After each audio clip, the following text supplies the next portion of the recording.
Heyo heyo mga kadigangers. Lunch break. Mexican food ngayon.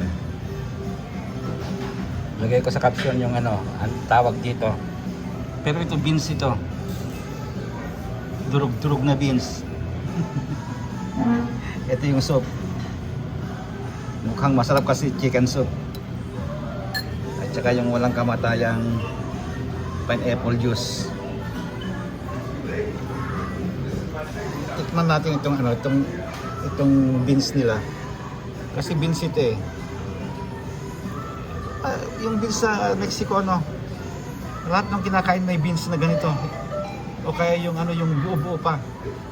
Pinablad, parang gano'n na ano na beans. O kaya ito, parang refined ito.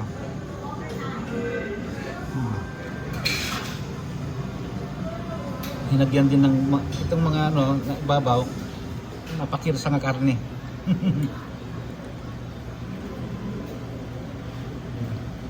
Okay, yun lang.